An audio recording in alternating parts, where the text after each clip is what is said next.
একসঙ্গে আন্দোলন, একসঙ্গে সরকার।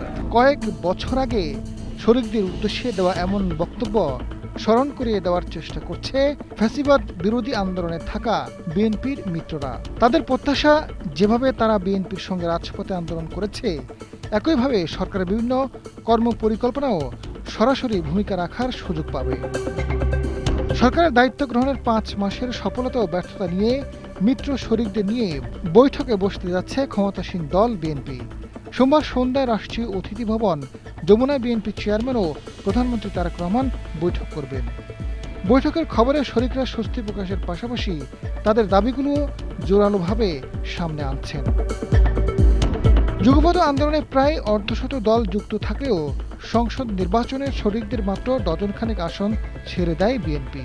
এর মধ্যে সরকারে রয়েছে গণসংহতি আন্দোলন, গণ অধিকার পরিষদ ও জাতীয়তাবাদী গণতান্ত্রিক আন্দোলন এনডিএ। আসন ছাড় পেলেও ভোটে হেরে যান জমিয়াতে ওলামায়ে ইসলামী বাংলাদেশের ৪ প্রার্থী।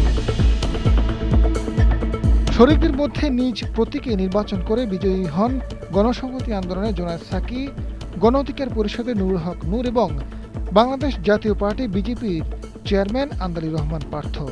এর মধ্যে জোনায়েদ সাকি ও নুরুল হক নূর মন্ত্রিসভায় স্থান পেয়েছেন। নিজ দল এনডিএম ছেড়ে ধানের প্রতীকে নির্বাচন করে জয়ী হয়ে প্রতিমন্ত্রী হয়েছেন ববি হাজ্জাজ। গণফোরামের ভারপ্রাপ্ত সভাপতি অ্যাডভোকেট সুব্রত চৌধুরী জানান, বিএনপি নিজেই বলেছিল তারা একসঙ্গে আন্দোলন ও একসঙ্গে সরকার গঠন করবে। একথা তারা বারবার বলেছে, কিন্তু এখন কি দাঁড়ালো? দু একটি দল থেকে মন্ত্রী পরিষদে ঠাঁই হলো, বাকিদের খবর নেই। বিষয়টি তাদের স্মরণ করিয়ে দেব। প্রধানমন্ত্রীর কাছে তো আর দাবি করতে পারবো না, কিন্তু বিএনপির প্রধান হিসেবে ওনাকে বলবেন বলে জানান সুব্রত চৌধুরী। বিএনপির নিয়োজ্য কমিটি ও স্থায়ী কমিটির সদস্য নজরুল ইসলাম খান জানান, বিএনপি সবসময় শরিকদের সঙ্গে বসে। দল তো একটি নয়, অনেকগুলো।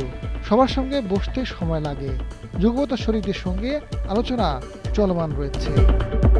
আজাদ ফারুক, সময়ের আলো।